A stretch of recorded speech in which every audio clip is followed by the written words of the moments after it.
22 minutes onto 9 o'clock. You know, it's Friday, 18th of July, 2025. My name is Jesse the Africans, and I'm here with Juliana Colas, the JJ. We wake up with you Monday to Friday of the week. Now, there's been so many interesting stories going around town. Somebody who's got hooked with Ramaphosa's son. I know, yes. And then we had stories coming downside. What did they call it? Malara. Is your microphone off? Sorry. Chateau La Marara. Chateau La Marara. Yeah. And so many other interesting Yeah, stories. the week has been on fire. Apparently, Yeah. a beautiful woman is out there on the internet assuring you, don't talk about a broke husband.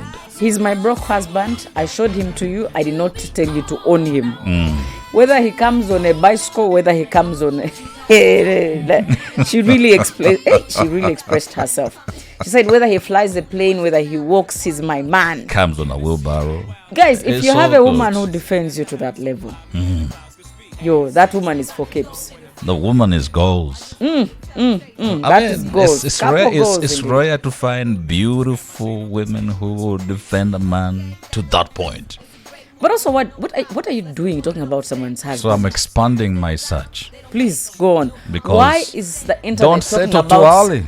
about someone's husband, how broke they are, how they are using tuejerane, how this is a choice. Someone, even if they use a motor, does that qualify? How then would the internet Make move news. on if there is nothing like that? I mean, it has to be there. But she gave you feedback. She said, "Do not get yourself super glue." She said she's getting you people super glue so that you can zip up your mouth. Well, indeed, 20 minutes on to 9 o'clock in the morning when the music stops. We have some very important guests in the studios with us. DJ Mzinga, you help me to lower down that music a little bit on the headphones. And let's get to our conversation. Now, we have beautiful people who are visiting us on us in the studios. These people are from the creative. It's going to be raw imagination and through the eyes of two incredible Rwandan creatives making waves on the international screens. Joining us on this special edition of the Friday Office Party is Shaka Kagame, Geneva-based Rwandan screenwriter and director, whose latest film, by the way, is Imihigo. All right, which explores deep cultural and personal reckonings. Following the success of his acclaimed 2017 documentary called Bounty. Alongside him, we have another beautiful lady, dazzling Melissa Gahiga. She's an actress, a producer, making her mark in top-tier productions like Sandman. Have you heard about Sandman? I'm yet to hear. I haven't watched. I mean, I've seen Netflix somewhere, so we're sitting with international people. Yes. This morning. Yes. We are international. so- Melissa and Mr. Kagame, welcome to Kigali in the morning. Thank you. Thank you. Well, would you start by talking to each other? Welcome each other in French. Bienvenue, Shaka. Bah, bienvenue à toi aussi. Hein. Oui, oui, oui. Yes, we Sounds shall good. learn French Sounds good. today. Yeah, okay. Aha. Good to have you here today. We're excited. Shaka, what brings you home? What a question. What brings you home? Yes. brings Home you is home? home. What brings you Home. home? Yes. Home brings me home, Many but- people are not coming back. Yeah, but me, it's been a while that I live in between Kigali and Geneva, where I was born. So me personally, it's really just the fact that I'm really like my whole family, a lot of my friends are here, and as a filmmaker, it's been a long time that I wanted to be able to do film in documentary film about the Rwanda that I see, that I know, and that's why I'm here to do that. Okay. Well, Melissa, what brings you home? Well, I was going to come here this summer anyway because of a wedding, which is a lot of reasons why people come back here in the summer. But I did a play here with an amazing artist called Cédric Misero, and I met Mabazi, who's running this festival, Okay. and he invited me to participate. So even greater reason. to Are you come home. disappointed? You wanted to come for summer, but then it's still winter. You know what? I live in London, so this is summer for me. It's hot for you, yeah. No, this is great. Compared This to is- where you're I'm from. very happy with this weather. But actually, I just came back from Switzerland, and over there it was like hot, like crazy. Hotter than It's here. also hot. It was so hot. Yeah, it's like there is a big warm like summer all over Europe. It was a bit too much. So I was happy to cool down a bit. No, because that's not Well, cold. see, home is better. Of course, we Yeah. like here is so chill.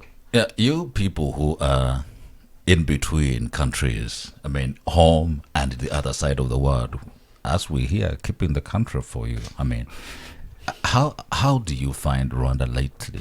When you move out and come back, what is Rwanda for you through your lenses, Melissa? Rwanda feels like whatever I've seen last time feels like it's slipping through my fingers. It's always growing. It's always developing. I love it more and more every time I come. And it's calling me home a bit more and more every time I come as well, to stay a bit longer. You feel like you should stay a bit more longer than you should. Yes. Or you feel like you should move here permanently Both. back. Both. And you, Shaka?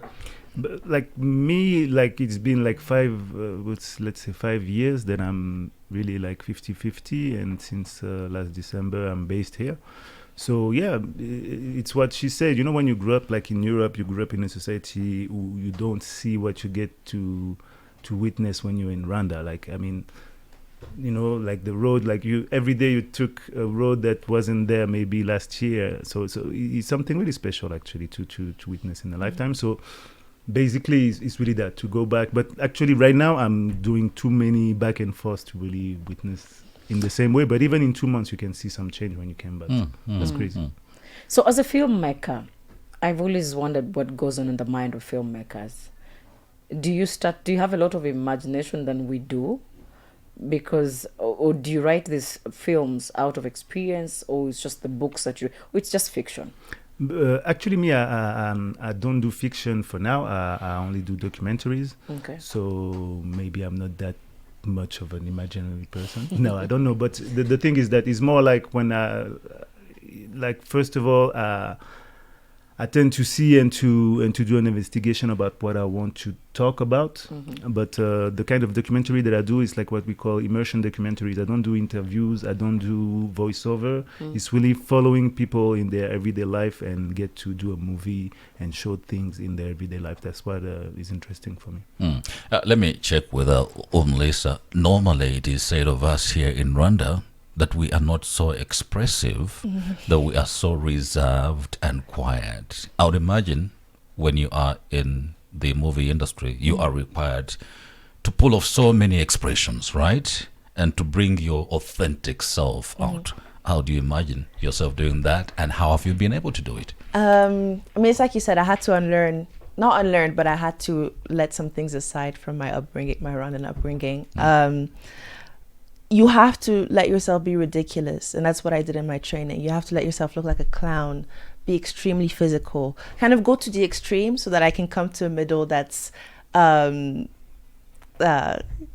recognizable internationally, rather than, you know, our Rwandan demureness, which doesn't work for every character. It worked for the show I just did. I brought a lot of my upbringing to that, but if I only brought, you know, the reservedness that we had, I wouldn't have much range. So you have to play and let yourself look crazy and be crazy, or even be bad, to then bring yourself back to a place where you can be open. I want to understand what you mean by extreme. What is that extreme thing you've done in the movie industry? Not in the movie industry, but in my training, we do things like animal work, where you assign a character to an animal, or you assign an animal to a character, and you embody that animal completely. So I've been a chicken. I really have. Interesting. Which obviously you can't do on stage, but when you play around like that, you become much more open on stage. So you were born and raised in Rwanda, or you were born and raised in England? I was born in Belgium, actually, Okay. and then raised in Switzerland, and then I moved to England to pursue acting, but I've come to Rwanda every summer since I was a kid. Because you still have family here. I have a lot of family here, yeah. Interesting. I am told you have a movie, actually, or TV series that is showing on Netflix. I have, yeah. Which one is that? It's called The Sandman. It's a fantasy series based on a comic book, a DC comic book. I play a character called Queen Nada, who the main character is looking for throughout the beginning of it's in 2 parts. So the first part's just come out. And it's basically a search and find for her. She's been banished to hell after she was a queen, and some of the arcs in the series, one of the arcs of the series is kind of getting her back. Okay, interesting. Let's move to Shaka. Yours, imihigo, I know means vows, right? Yeah. Or public promises. It depends. Like it means like imihigo. Like traditionally, you mean it's like something like a oath, something like this. It's like when you get to fix an objective. Yeah. Okay, so why did you pick this as a title? Does it speak to you personally? No, it's because it's the subject of my film. So my film is a documentary film. It's a documentary portrait of Rwanda through the imihigo process. Like imihigo, the homegrown solution, like Muganda, like all those like the gachachas. It was all those like program that was based, those reconstruction program based on Rwanda traditional values that they translate in our actual needs. So imihigo, or the performance contract that the public servant has to achieve like every year. And we know that system, especially like the district mayors, they have to fix objective, and they are ranked, they are noted and ranked through those objectives every year. And it's really a particular system. It's really one of the main, like, it's really one of the motto of our country, of our development, actually, because like every people in the public sector and even in the villages, they are involved into that. So yeah, to me it was interesting to see that, and what I did is follow 3 different characters that are involved in that process in very different levels. So I follow district mayors, the mayor of Bugesera, Richard Mutabazi. Following a Chief Mudugudu guy in Gashora Bugesera also. And I'm following a girl a woman who work in Minafet here in Kigali. And it's through those 3 different characters, different person and their goals that we get to have a portrait of the dynamics in Rwanda. Interesting. The both of you've had this opportunity to work with high-profile productions. I wonder if you've taken the time to look at some of the productions made locally here in Rwanda. There's a lot of stuff on YouTube that I see. Many films, I think, on YouTube, everyone is trying to produce something. Have you taken the time to watch some of it? I saw Mabazi film, one of his short films, Haven, which I thought was beautiful. I think he filmed that in Usanze, which I loved. I also love I don't know if it was filmed in Rwanda. One of my favorite Rwandan films is Notre Dame du Nil, or Our Lady of the Nile. Yeah. Yeah, those are some of my favorites. I don't know if it was shot in Rwanda. I'm not sure, because I know that it's also a Canadian production. But I think that you mostly talk about like the TV series or the show that we can see on the internet, right? Yes. So me, I don't know a lot of that personally. I know like some production also, like some from Rwandan directors, but like more cinema production. So and some of them was going to be shown during the Cine Junction Festival that we are here to promote. Have you had a chance to interact with some of the actresses locally here? Yeah, of course. Yeah. What do you think of the filmmaking future in Rwanda?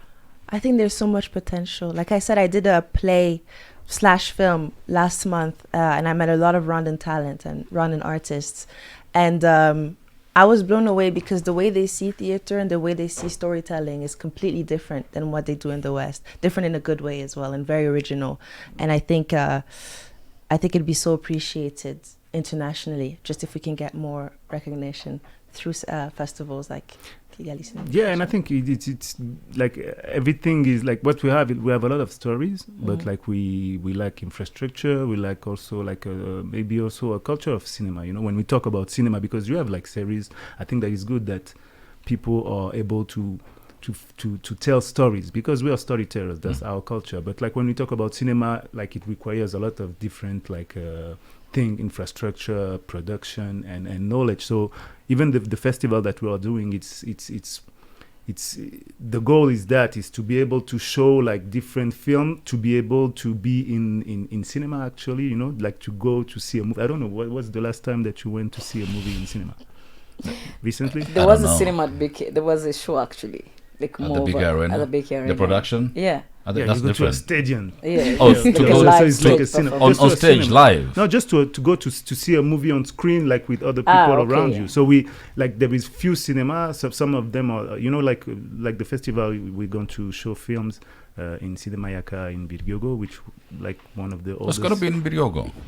Some of them. So there is 3 locations. It's going Okay. to be like every night you're going to have like a big screening at the Carefree Zone in Mumuji, just at the where there is the Beka. Some film are going to be shown in Birgyogo in Cinemayaka, and some film will be shown at L'Espace in Kivugiza. So it's to be able to show films that we are not like we don't necessarily have access to, and also bring that culture of going to see a movie on screen, And the other thing is that you're going to have like people from the cinema industry is going to come to the festival, to come to Rwanda, to also like be able to exchange and to gain from that and to bring that cinematic culture. So every year that's the goal. What would it take for Rwandan actors, actresses, and the entire industry to earn international recognition? Not to just have a few names, Shaka and Umlisa, but to have several names representing several movies showcased on Netflix, and to be in that space. What do you think it would take for us to get there? I think it requires effort, like it requires time, and it requires effort, like education, finance, infrastructure. So you have to have that willing, la volonté, comment on dit ça? Willingness. Willingness, yes, Yeah. exactly. This Yes. is my translator. Yeah, so- yeah, good. I think I was doing good until there, but now I just show my francophone side.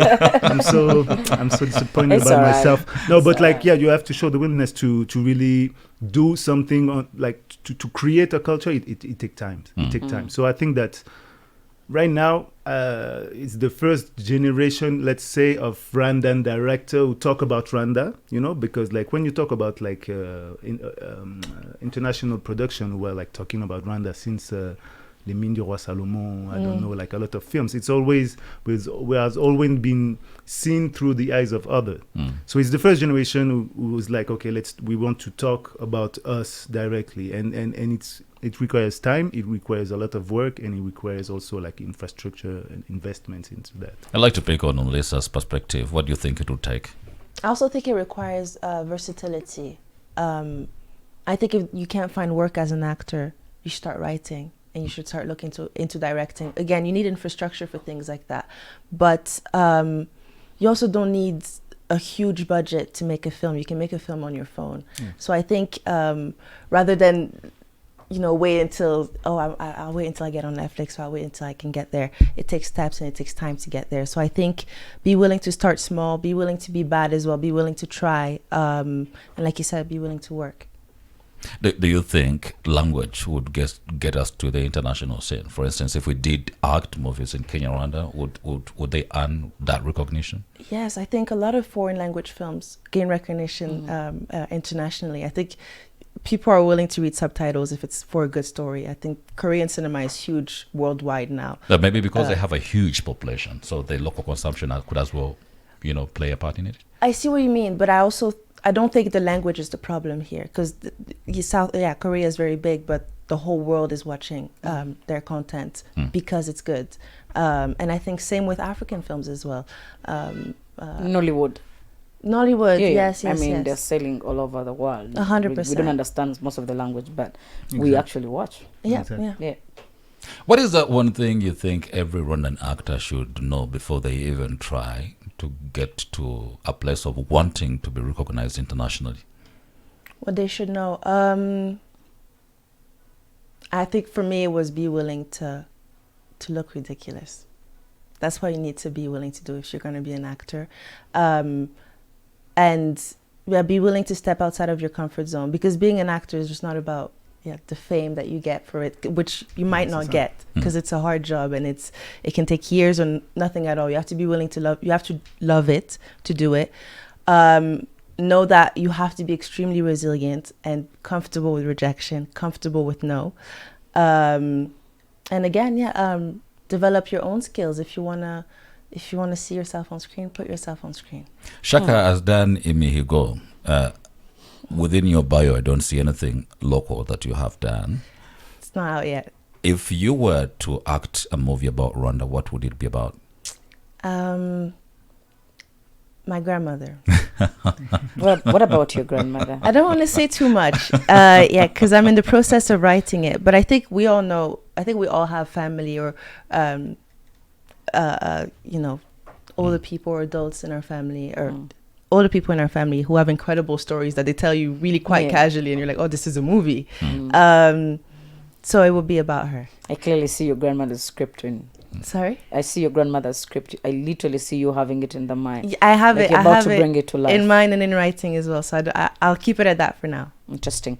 Yeah. So you're also doing a masterclass. I am. When is the masterclass and It's where? on the 24th, on Thursday, next Where? Thursday. It's going to be at Cinemayaka. Yeah, Cinemayaka. And I'm doing a panel discussion afterwards. There's 10 spaces open. And I said I'm not a teacher, but I've been learning for a long time. So I'll just be relaying everything I've learned until now. And yeah. That's nice. I'm going to ask DJ Musinga, allow us to just finish this so we get back to the music completed to the 10 o'clock hour, right? That's okay? Great. You are Rwandans. You are representing, and we do appreciate you. On the international stage, how do you navigate the cultural tensions? You want to remain truly Rwandan? I'm glad you've kept your name, Umlisa. You've kept your name. Other people have changed their names. A lot of people don't even have Rwandan. To fit in, all right? Most Rwandan don't have. Like. How do you Rwandan navigate festival. the tension of trying to keep your Rwandan identity amidst all the chaos of the work that you're involved in? I think by coming home and doing work here, I think that's the way to do it. And then also, doing things like keeping my name, the values that I'm instilled, they kind of inform how I move day to day. So there's not really a day where I feel like I'm British or I'm losing my Rwandan identity. And especially, yes, consuming the content here, coming to work here, coming to participate in things like Kigali Cine Junction, that all contributes. Okay, Shai. But me, I was born in Switzerland, but through Rwandan parents, so it's like through the education. So it's like a part of me. To me, I don't see it like, oh, I need to navigate, I need to be that. Like when you're in Europe, you grew up, you're black, like everybody show you that you're black, so you have to, I was like Rwanda. So it's even like here that I'm like, I think maybe even less about Rwanda because not everybody is like, where you from here, So. No, to me it's a whole process. For sure, the fact to come here and to even live here and to do film here, it's also like getting to look. I'm looking for a part of my culture that I get to understand more deeper, and I want to be part of what happened here, and that's why I'm involved in the Cine Junction Festival because. Like it's a dynamic. I felt, and it's been a long time that I felt that's where I need to be because there is something special that happened in our country, and I think that it's my goal. Like since I'm a kid to be part of it. Mm-hmm. Are there any traditions that you find yourself like traditions at home that are Rwandan traditions that are a must? They have to appear somewhere in the schedule of your day while at home, like. While you're being raised, there's a traditional meal. There are traditions that you observe while you are out there.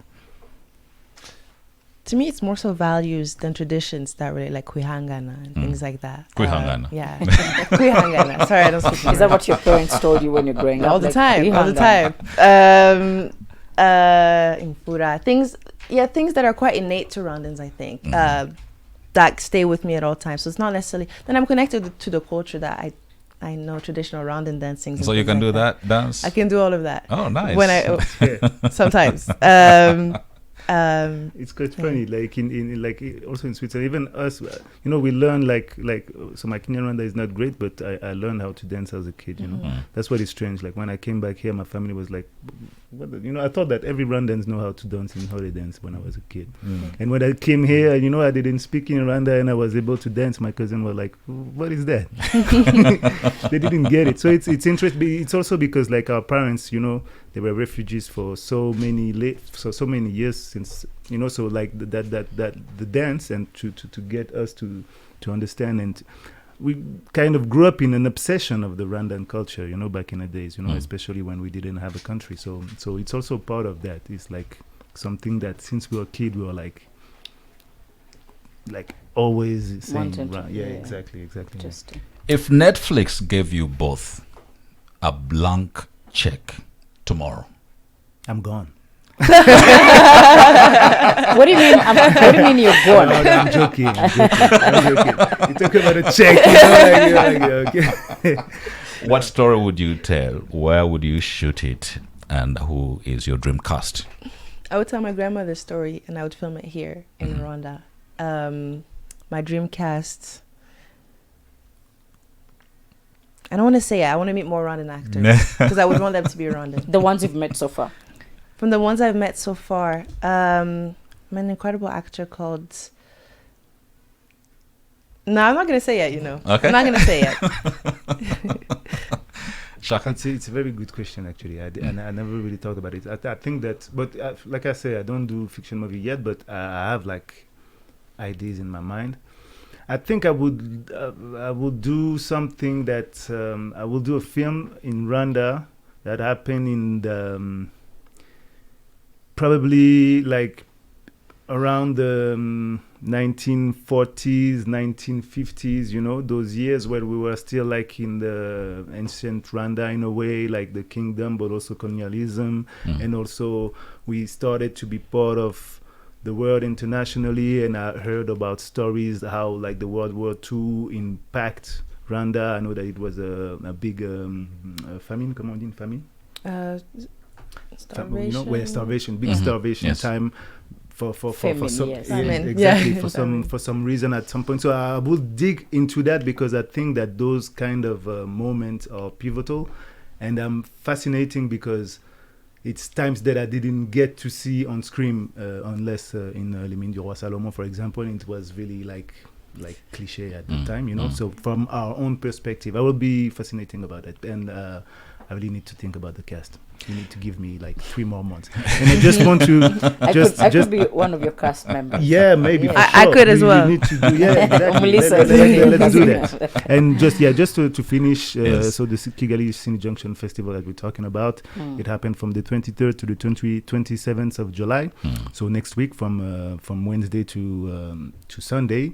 My movie Mihigo is going to be the closing films at Carefree Zone around 9 on Sunday 27th. There is a lot 9 of different p.m. film at 7 p.m. 7 p.m. okay. Yes. So I really encourage everybody to check the IG account of the Kigali Cine Junction Festival and the website to get all the programs. There are a lot of different films from France, from Guadeloupe, from Senegal, from, you know, we have like it's really also like kind of a Pan-African agenda. You have like some directors going to come to show it.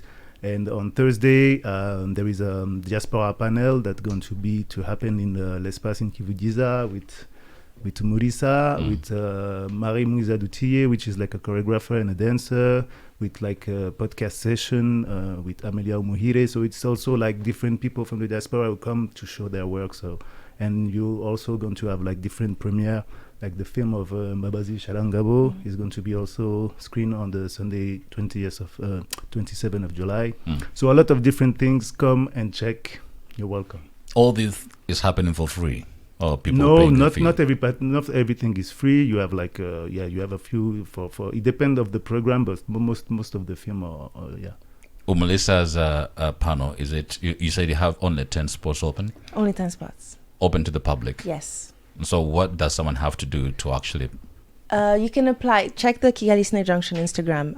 There's an email you can send your application to. Speak Okay. about your experience in acting, why you want to participate, and we'll try to get you in. And your movie is for free because it's at the car-free zone, right? Yeah, I'm it's at the assuming. car-free zone. Yeah. So it's like 300 and something, 350 seats. I guess it's not free. It's I need to check. I think it's 4K. 4K. Yeah. We've been speaking to Umlisa Gahiga. She's an actress and producer. She's made her mark in international productions like The Sandman. That's a movie you should watch It's on this Netflix. weekend on Netflix, right? And also Shaka Kagame, Geneva based, but a Rwandan screenwriter and producer. It's been a great moment to have you and to learn about what you're doing and the work that you're contributing to the cinema industry in Rwanda. Thank you very much. The Friday Office Party continues right after the news. Turazana amashuri